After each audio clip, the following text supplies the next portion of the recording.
very good morning to my beloved madam who is Puan Amira Zakaria. Welcome back to my channel.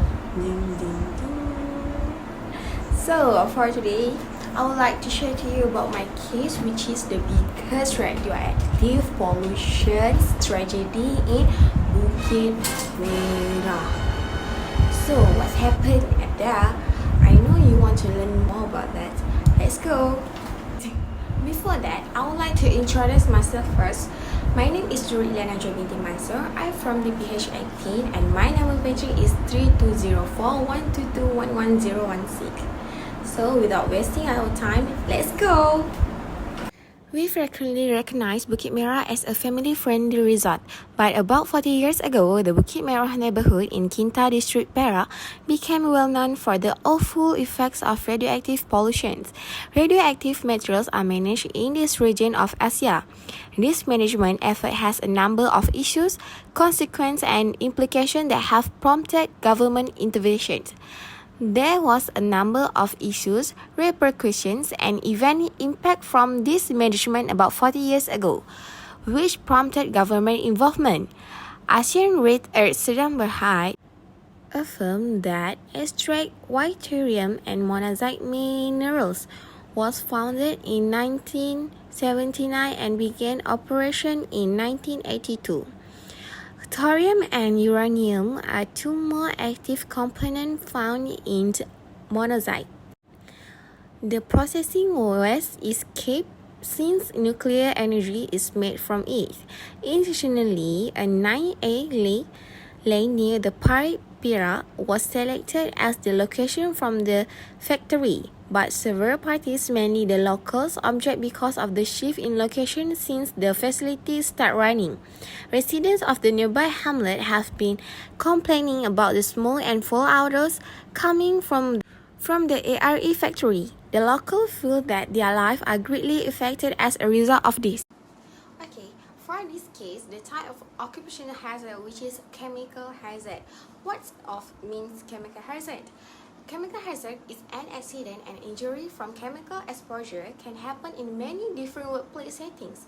There are many sources of hazardous chemical and toxins in different workplaces, including environmental smoke, cleaning products, acid, pesticides, carbon monoxide, and flammable liquids. So we move to the next question, which is how this case was diagnosed with the condition.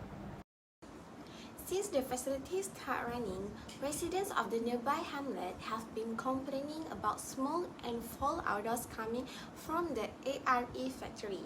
The locals feel that their lives are greatly affected as a result of this.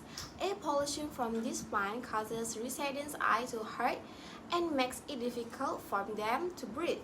Additionally, the ARE firms construct a specific canal to drain his radioactive waste into a location near their hamlet. The factory has highly powerful branches, including the Prime Minister, the Prime of Health, the Chief Minister of Perak, and the Minister of Science, Technology, and the Environment. Despite the fact that the locals have signed a letter of objection, unfortunately, it was ignored.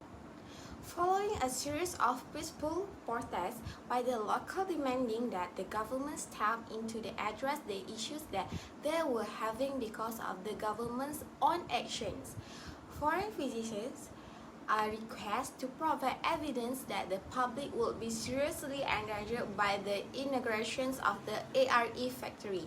To conduct a truth investigation, they have secured the assistance of diverse stakeholders. Sahabat Alam Malaysia, or we call SAM, one of the parties involved, conduct a research where the radiation reading level at the site was 88 times higher than the maximum allowable. So we got 7 deaths as a result of the pollution. Next, we move to the next question, which is when this case was diagnosed with the condition. So, the Agensi Tenaga Atom Antarabangsa dan Pertubuhan Bangsa-Bangsa Bersatu announced that the trench that combine and sweep nuclear waste to be unsafe, and both British security and physicist Dr. William Trainer concluded that the engineering work there for managing a radioactive waste was in a durable state.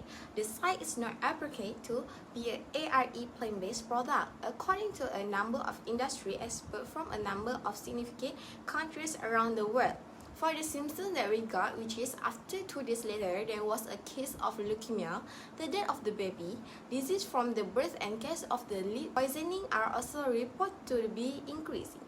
Finally, on December 12, 1988, the Deputy Prime Minister felt called to resolve the issue. A cabinet meeting chaired by the TPM has decided that the waste dumping site should be moved. Oh, right now I understand what's going on, but I'm just wondering what the cause of these conditions happened. Okay, we go to the cause of the state conditions.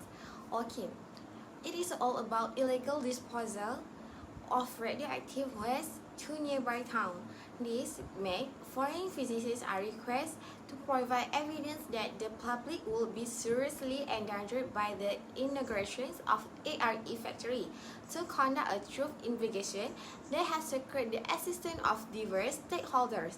Sahabat Alam Malaysia, or we call SAM, one of the parties involved, conduct a research where the radiation reading level at the site was 88 times higher than the maximum allowable.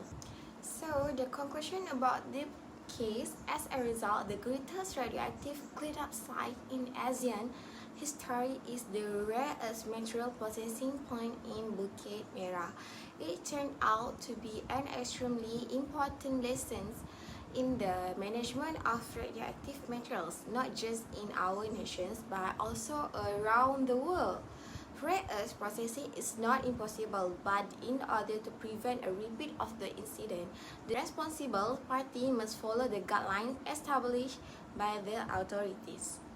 So I will share awareness about this hazard to all of you, which is one, health effect to exposure to the chemical. For the second one, which is the chemical handling, storage or use. For the third one is measures to protect workers at the risk of exposure, and the last one is a emergency procedures. Okay, that's all here of my story about this case. Thank you because listening from the beginning until now. Okay, I'm sorry if I have a mistake of information. See you soon, madam. Bye bye. Assalamualaikum.